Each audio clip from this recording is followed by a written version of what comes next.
Hello, Culture Matters podcast. Buckle up. I'm so excited to introduce you to our guest.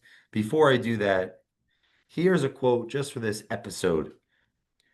Champions keep playing until they get it right. Billie Jean King. Hmm. Our guest today is a champion.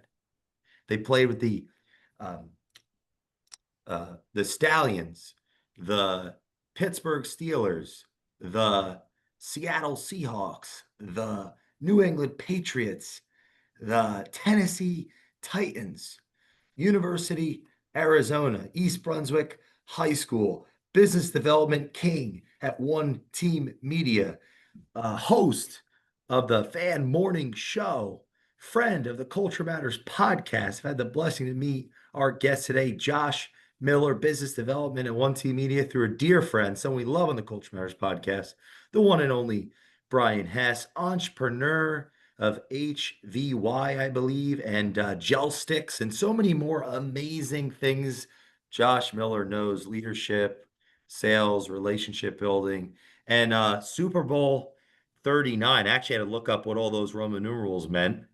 Super Bowl 39 winner with the New England Patriots. Thank you so much for coming on the Culture Matters podcast, Josh Miller. I'm pumped to learn about what it's like to kick a leg very high and all the Hmm. fruit, watch all the fruit fall from the tree from all the hard work that you put in to your career. Man, impressive.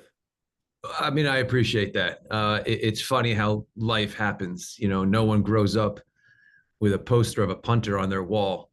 And as your journey continues, the paths that are at your fingertips seem to slip away for what you can actually obtain. So when the smoke cleared, there was an opportunity to be a kicker and a punter.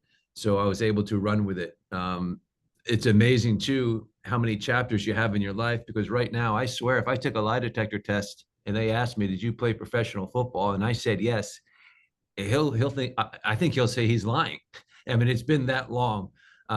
So I've had many chapters between playing and where I am today, but certainly the habits that I had to have in order to get to that level kept with me. But it's been a long time, been a wonderful journey, and it's an honor to be on your show.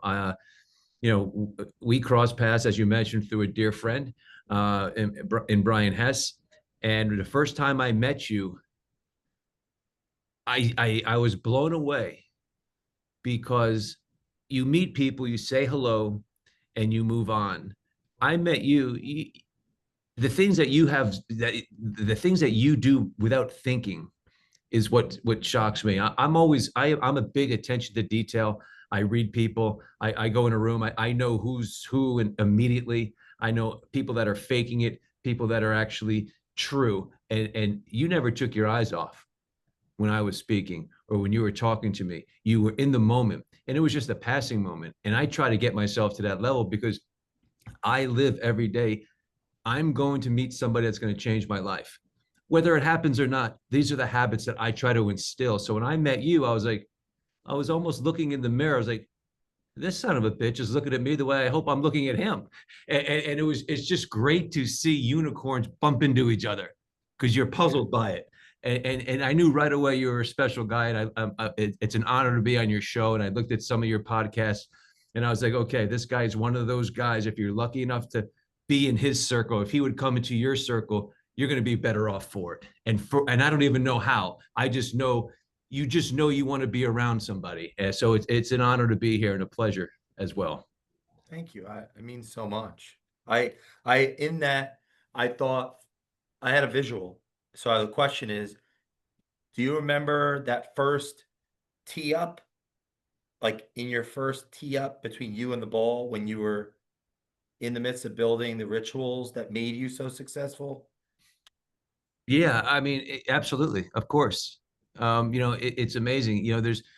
They say when you look back, they like, what were your greatest moments? Sadly, when you have the mindset, you don't remember the good.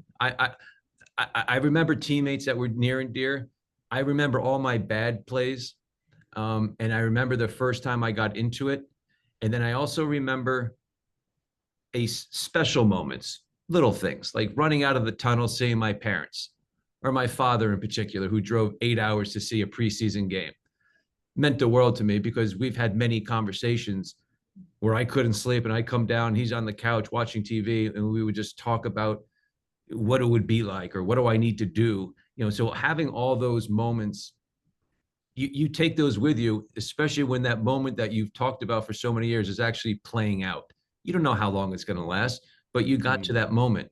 So that's a major accomplishment. A lot of people set out on a journey and never get to the land, but they know they want to do the journey, but they fall from it, and then they're into other things such as life. But I was able to realize that moment of years of talking, seeing my dad in the front row with a few of his buddies, and it meant the world to me. Everything else is a blur. Everything else is a blur. Some kicks you wish you had back, moments where you talked yourself out of performing well, those type of things. I remember everything bad. Don't remember the good, because that's not in my fabric. You can't. I don't like to hang my head on good at the moment. It's just you expect good, so it happens. When you're from a high performance standpoint, you mentioned observing people and seeing the room. So is that a common thread at the higher echelons of expertise in the National Football League? An idea to look at what one could have done better Yeah, versus hang on the wins. Is that a common thread? Is that part of the culture in your estimation? Having I, been with so I, many, different teams and I think successful so. ones. I think so. I remember watching Jerry Rice give his speech at the Hall of Fame, and he said something, and 85% of the people that were in the audience laughed because he thought that was a punchline, but it was dead serious. He said, every year I went to training camp, I thought I was getting cut. And Huh. everyone was like, come on, you're Jerry Rice. But that goes to show you, A, how fragile the mind is and how it needs to be every day hugged, taken care of, and reminded that you're good. But it's also it also is the fuel for his fire to have that mindset. But if it takes over yourself, that's not the greatest thing, because you want to enjoy the journey. But you can't have your cake and eat it too. I seen, you get a rookie who gets drafted to a team, he thinks he made it. He doesn't know you got to work harder to stay there than it is to get there. And that's something that's just mind blowing to people, because you think you make it, you don't make it. All you've done is given yourself an opportunity to stay somewhere special. What does it take? What types of sacrifices in ritual, habit, thought process? What does it take to excel at that level? As Uh, many of our listeners are entrepreneurs, executives, those in. it's the same thing in the business world. I'll tell you right now. And that's what I love most about it, because it's something that there's not a book that will recommend it, because it's too dangerous if you take this advice I'm about to give. It's one of those things, because again, you can't have your cake and eat it too. So if you aren't willing to burn the boats, put all your eggs in that basket, you won't make it. When you know you have a backup plan, there's a sense of, if this doesn't work, I have that. So it's the same thing, when I explain this to my kids. I'm happy I made it. I was able to give them so many things. But in retrospect, I didn't give him a chance to have that hunger, have that chip on your shoulder. So on the business world, if you don't go in with the idea of it's this or nothing, you won't make it, because you give yourself a smidge of an out. It's not life or death. But you look at a lot of these guys that make it, they'll tell you, I started in my garage. I started in an old warehouse. I mortgaged the house 3 times over, and then they made it. Who's really willing to take that sacrifice in today's day? Not many people. Mm. The season leading up to Super Bowl 39, you guys succeeded in that context, right? Yes. You won. Yep. So what were the rituals like? What stories were shared? What core values stuck out in hindsight that we could draw power from and energy from and focus from? What are some of the ingredients that you were in the Okay. soup of success? How about everything you believe in as far as culture matters? That's first and foremost. That's it. It's leadership in each position. Um, it's funny, I saw one of your podcasts, and you were talking about, it's almost like the chicken and the egg type analogy, but it's also the playbook and the employees you have. Do you have the playbook first and then to have the employees? You have to have the right employees to run your playbook. So if you're in a business and you bring the wrong people on that can't do your playbook, your business won't work well. So in New England's locker room, Bill Belichick was obviously the creator, and he had the right leadership in the linebacker room. He had the right leadership in the offensive line room, in the quarterback room with Tom Brady. We had Teddy Bruschi, Mike Vrabel, all different positions. Had a guy who's been around that would lead by example. So the younger kids, there's no complaining when you see the leader in your group there at 6 in the morning. The Mm. atmosphere, you can't have one weak link or it can screw everything up. Funny example was Mike Vrabel. He got a sack during a game somewhere during the course of that season.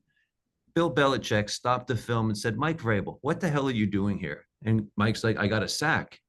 He's like, you did, but you weren't supposed to get that sack. You left your responsibilities to do something different that you got lucky.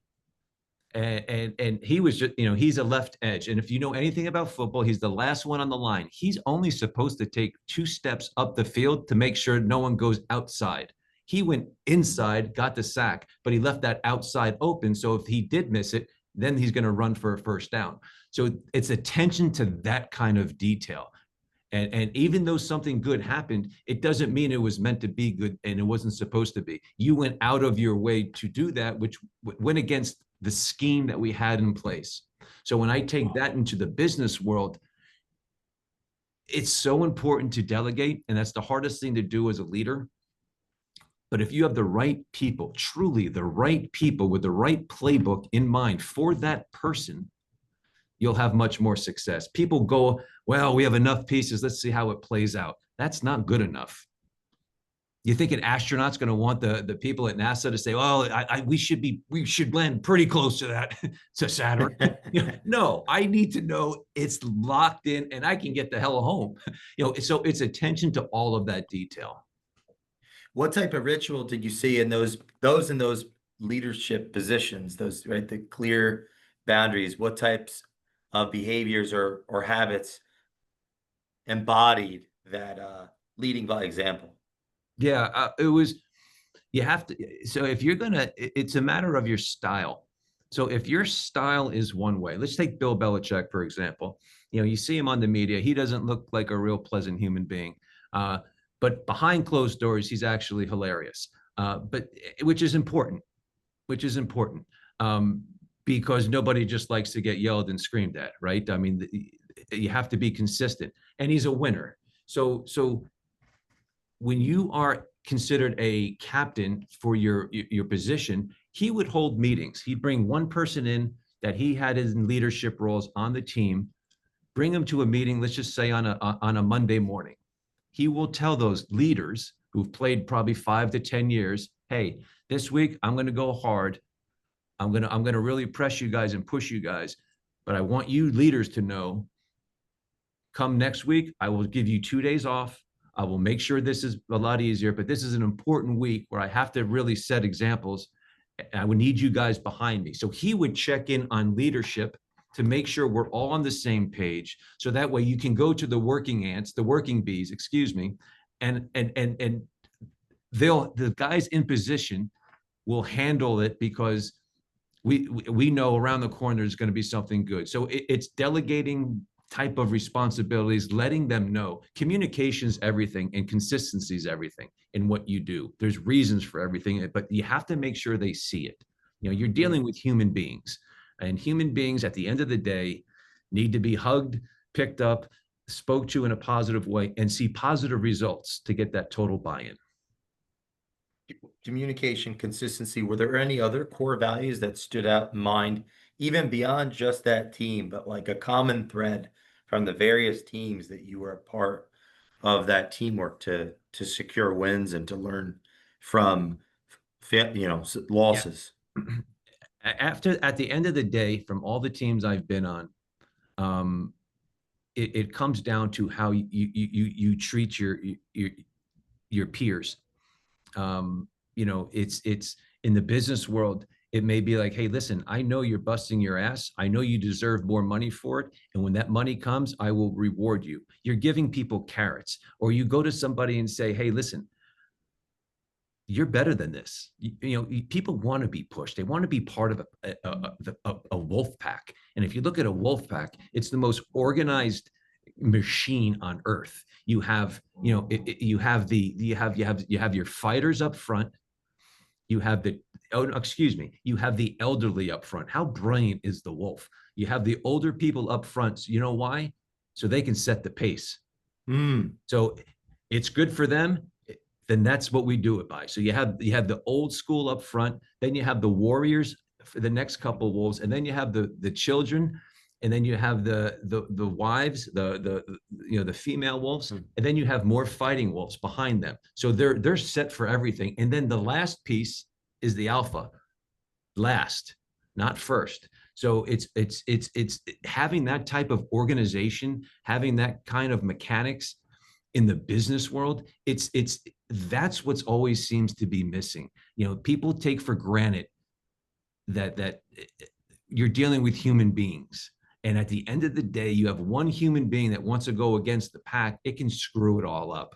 And when there's more moving pieces, the more you grow, that's more people you have to have involved. So then you bring people, then people bring their own problems, their own mindsets, their own objectives. So it's extremely important when you hire and you're looking to grow, you have the right people in place, but you also have to make sure you understand that they need to be rewarded, taken care of, and feel that they're part of the team and part of the pack. When you started in broadcasting media, was that 2010? Did you do anything before that, or was that the inception or the origin of you getting in this world? Yeah, I mean, when I got done playing, I was like, you know what? There's few things in life you could put your hand on the Bible and they have to listen to you. Sports for me is one of them. I started getting into working with athletes on the mental side, and I found that fascinating because of the example I gave with Jerry Rice, for example. It's amazing how the older you get, the wiser you get, but you can't. There's no way to capture that mindset when you actually really need it the most. So for me, it was being able to feel like I'm on both sides. So I was a player. I didn't like some of the questions media would ask or how they would ask it. So when I said, well, boy, when I get to the other side of this and I do radio, I know how to interview these athletes because there's going to have to be tough questions, but you don't have to say it in such a way. One size doesn't fit all, and that's what a lot of people don't understand in life. Just because you had success in one avenue with one person doesn't mean everybody will work the same way that one person did. So it's always reinventing yourself on how you come across. And again, it's everything. Hey, listen, there's two people in the world I think that can be a jerk. An open heart surgeon and a forensic accountant. They can be assholes because you still need them. Everything else in life, people have choices. People have, should I go with this group? Should I go with that group? So what do they have to really, how do they make their decision? Yes, is the company successful? So that their name says it all, but they're betting on the person, the relationship, and the human being. So it's amazing how you really have to wake up, especially if you're in a field where people have decisions. It's between you and others. You have to have your shit together because they're looking just as hard as we are. So it's a consistency, and it's always trying. You always have to be on when you're in the business of sales per se, or if you have any competitors. That means you can't be a certain way. You have to be up here, at least handle yourself and come across as if you are.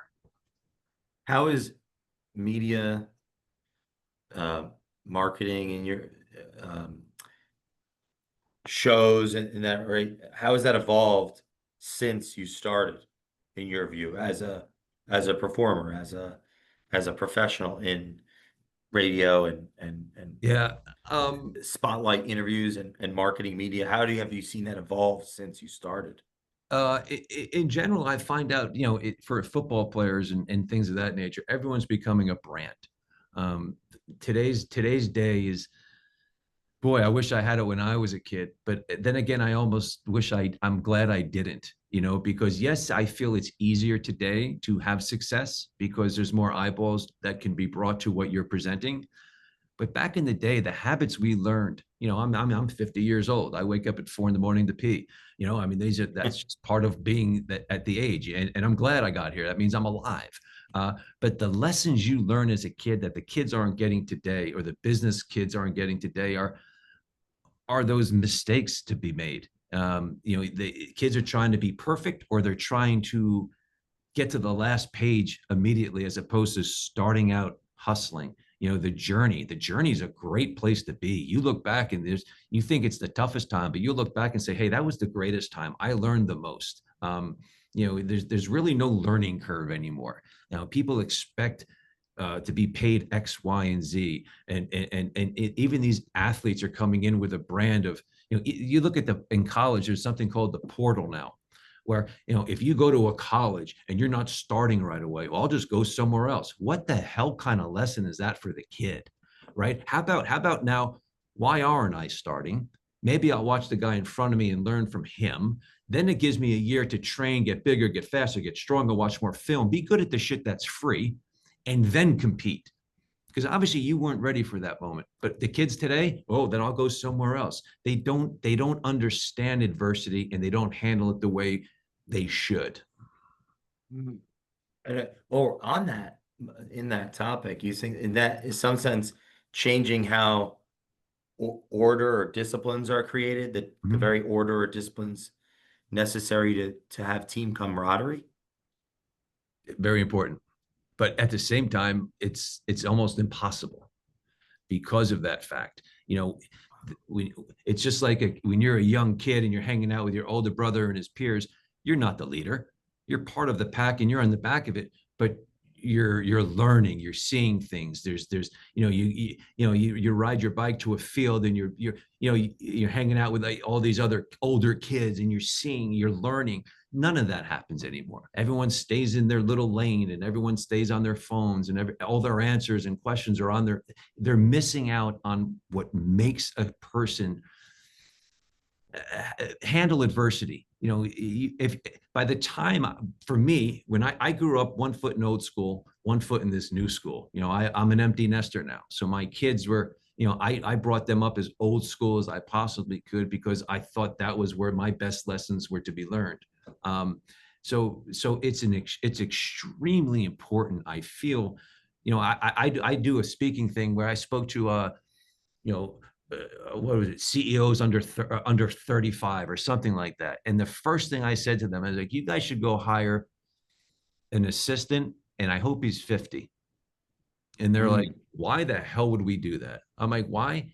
Because he understands what relationships are about. He understands how to hustle. He understands that a handshake, eyeball meeting in person is a million times more effective than an email, a Zoom call, and things of that nature. The habits that 50-year-old was brought up in will help anybody right now in their companies, because of, if you're good at the shit that's free, you'll have more success in whatever it is you're doing. I tell my son that all the time. I go, little man. I go, right now you're just a box of 64 crayons. And how are you going to stand out from the other ones? If you meet somebody, they hand you a card and you have a conversation with them. Write something on the back of that card. Call him in 2 days.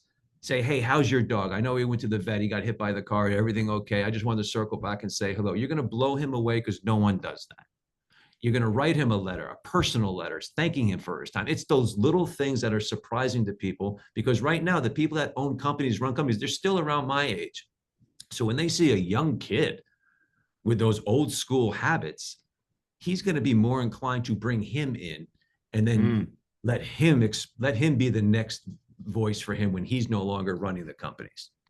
Where do you see the crossover and or opportunity between values and media today, the technological opportunity for, and where do you see the crossover? What's the opportunity, and how does your role with One Team Media fit into that? Your passion around media. Yeah, it's interesting. It's sadly, it's really just a big lost and found box. There's 8 million things there. If you go through them, you'll find something you'll like. You know what I'm saying? Because there's so much bad media out there, and you're not truly seeing what it takes to get that perfect video that you're watching. You don't know that it took 700 takes to get that right, so you don't truly know what goes into it. So that they're giving a false sense of this could be you, and without knowing the journey that that person went through to get there. So for me, I'm able to have a voice. If I'm speaking to colleges, I'm talking to these college kids. I talk to college kids all the time. I let them know, hey, listen, you're not dumb jocks. You think about your habits. You go to work every day right now. This is your work. Don't We all know that. I mean, these kids in college are getting paid now. This is your job, but you're going to work every day with people you may or may not like. You know how to be led. You know how to be a leader. More importantly, you know how to pivot.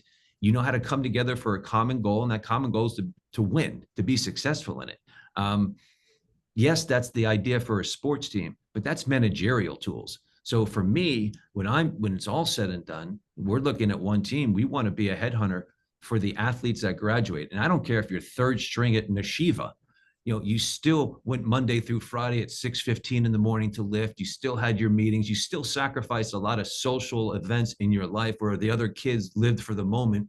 You're part of a team. So those habits that you have, the mentality that you do second nature as an athlete, and forget about even in college, all the way in high school, because you train 3, 4, 5 hours a day to get to college. And now in college, these are the same habits. So now those aren't just mean, well, what am I going to do now? I'm a jock. No, dude, you're a manager. You just got to learn what it is that you're going to be part of and use those tools that you had in your sports side and bring it to this business, and they'll be better off for it. What does One Team mean to you? What does one team mean to me? Yeah. It's an opportunity to do good, and whether it's with because I look at every business as a team. So it's very easy for me to go in there and see who the team leaders are. Is he a good team leader? How can he be better? Hey, why don't you let this one who's 3 notches down, give him more opportunities to show you, because it's a sharp person. So when we go into businesses and we try to make them, we work with whether we work with their social media, make content, do commercials, whatever we are, I always ask them, what's your goal as a company? What's preventing you from getting to that level? And chances are pretty good we can help you get there. And I'm not looking to replace anybody here. I'm looking to make this a better team that you already have.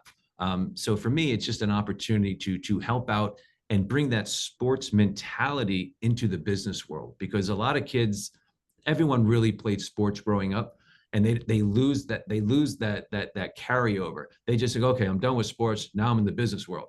Well, if you have the right business, it should feel like a locker room. You should be able to talk to people left and to the right of you with respect, but you're trying to win at whatever it is that you're in. So that mentality needs to be as one. So there's a lot of crossover between that, and one team allows me to do that. Those that are listening, the customers that partner with One Team Media, what adversity would our listeners be facing? Adversities, obstacles, concerns that they're looking to solve? What problems that One Team Media is that perfect partner? Their message, their voice. They want more people to understand what exactly they are doing. How do we get to a bigger audience? How can our message and our voice be heard? It could be through podcasts that we have. They can be a sponsor. They can have product placements. They can have the host speak of them or the message, or that the company may want their own podcast, or the company may want content created that we can then get out there and do search engine optimizations and things of that nature to get more eyeballs on their product. But it's important, though, because be careful what you wish for. because it's great to have people knocking on your door. You know, you think of a restaurant, if you only have 4 tables and you have a line wrapped around the corner, you're not prepared for that. So it's important to also make sure you do get your, when your prayers are answered, you have more bodies. Can you handle that? You know, a lot of people can't. A lot of people say, you know, listen, oh, we got to make more orders from China. By the time it gets here, it's 3 months, and then so you have to make sure, you know, it's important to make sure your biggest wish and hopes you can manage it, and why go into something if you really don't think you're going to get there? So it's almost working backwards. Are we prepared for success? And be, you know, forget about starting out, which is a very hard thing to do. And I'm sure it's statistically, and you know the success rate of startups. It's like a mutual fund. People will invest in 10 of them hoping 2 work, right? So you understand the landfalls of said, you know, startup. But if you're in that, you're not thinking that. You're thinking, well, I'm going to be one of the 2 out of the 10 startups that make it. But you have to be prepared for success, and we prepare people for success and growth. Those that you have experienced in your tenure, that podcast, why do they do it? Why would the company do it with the podcast?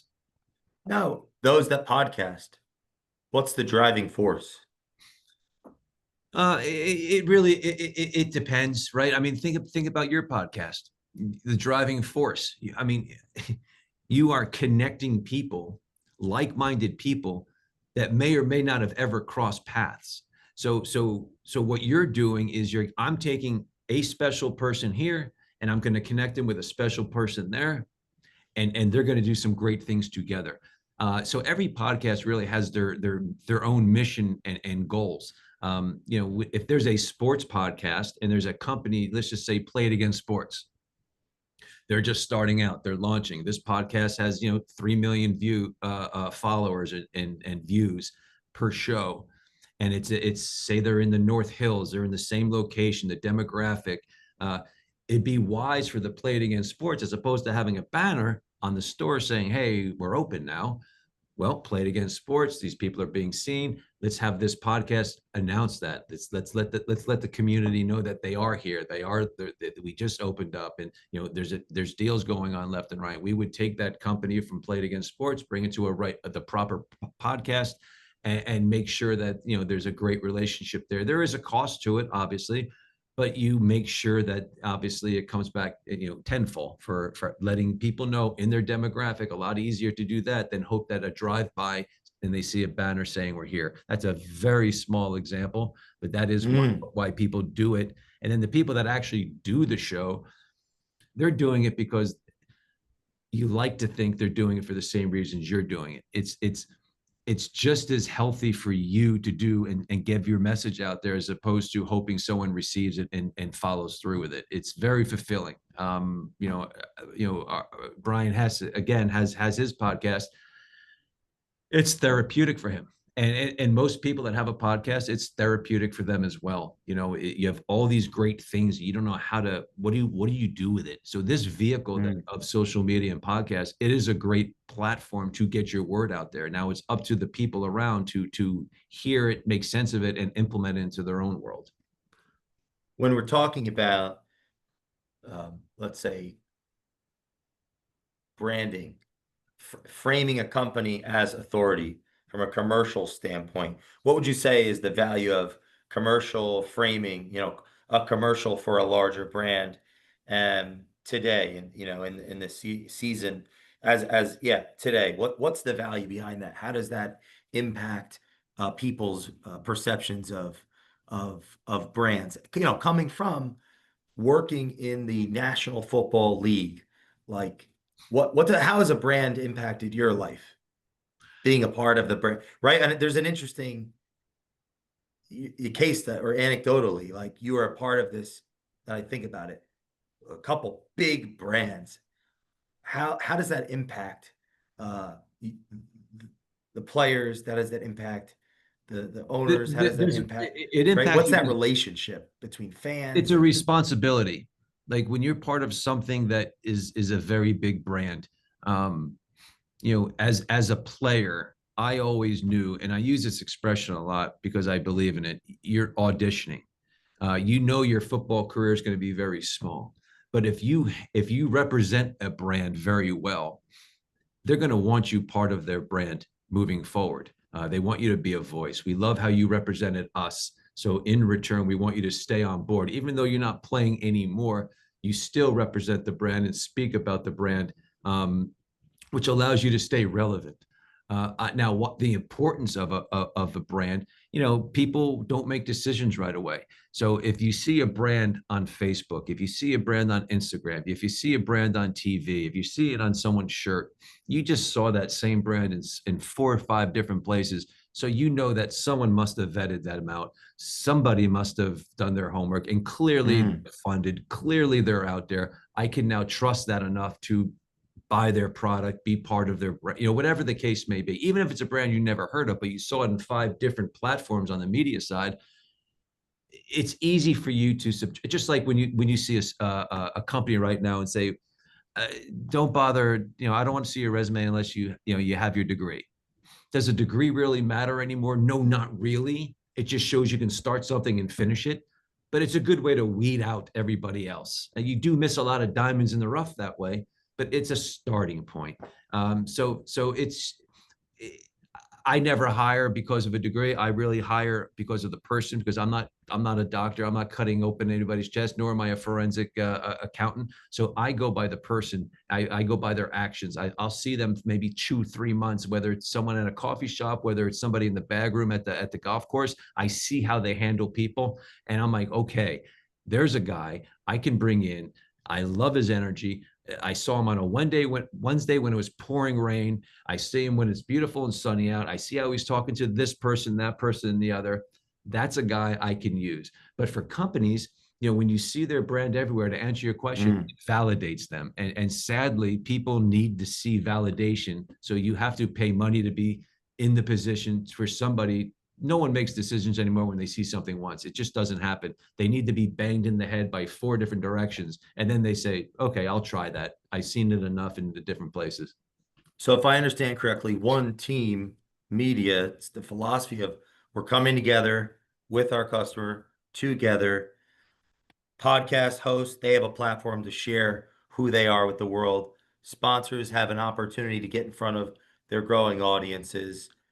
From a brand standpoint, producing that quality content elevates awareness and creates more interest, right? That vetting, that filter, that vetting process for audiences to see an upcoming brand or an established brand at a higher level.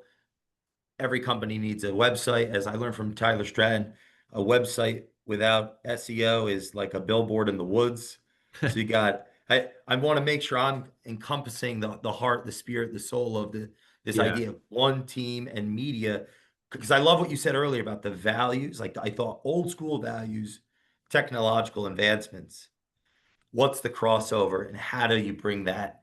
How do we lower the entitlement of that player that now has that control over their destiny when Yeah. they So don't even know what they control, you know? yeah. Yeah. I mean, so like for me at One Team Media, and I am in business development, and I love being here because I'm dealing with, whether it's a roofing company or I'm dealing with a sports team or it doesn't matter. As a media company, there's 100 of us. We're like realtors. So what do we do that they don't? Well, we give a shit, and we make sure that they know that. If I meet you and I shake your hand, I don't pass you on to 4 different people. I'm still running point for that because you bet on me, hoping my company can do what it says it can do.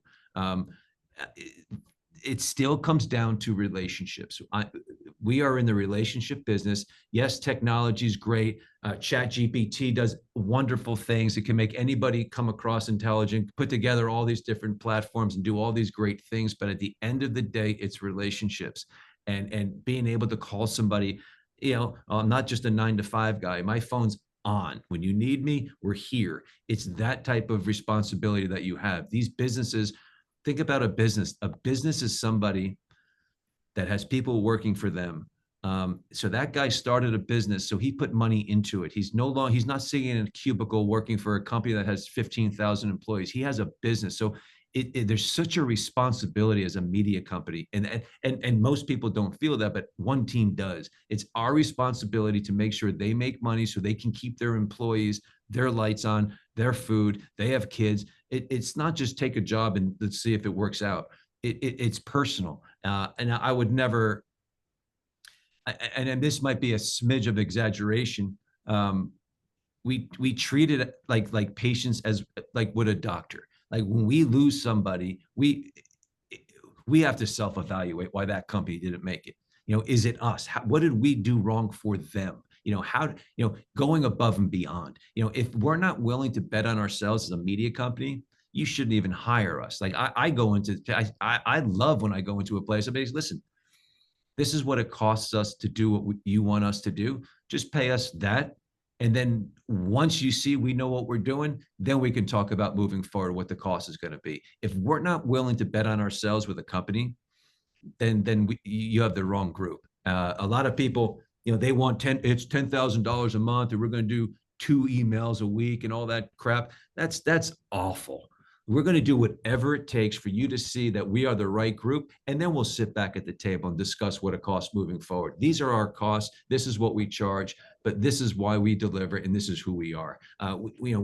As one team, and those are the standards that we set for ourselves. It doesn't matter. It doesn't matter if you have 4 people in your company, or if you have 1,500 people in your company. We take the responsibilities and we show you why you made the right decision. We take it personal. And can you grow that way? We believe we can. Josh, someone wants to get in touch with you right now. Fastest way. Oh, I'd go to oneteammedia.com. If you're listening to this podcast, please re-listen to it. Follow our friend. I follow him on LinkedIn. Where else can people follow you? Oh my goodness. Josh for Miller on Instagram, LinkedIn. You could find me there as well. But One Team Media, if you have any special needs for your company's growth, we will take care of it. We get creative. We do the obvious stuff, but then we get outside the box and really find out what your needs are, and we take care of that. We all have incredible Rolodexes as well. So we bring tools into this as well, other people to help us help you. Thank you for listening to this podcast. Can't wait till next time, my friend. Please share this with someone you care about, and we will see you next time in the Culture Matters podcast. Thanks, brother. Yeah, I appreciate it, man. Great seeing you. I appreciate you letting me in your circle.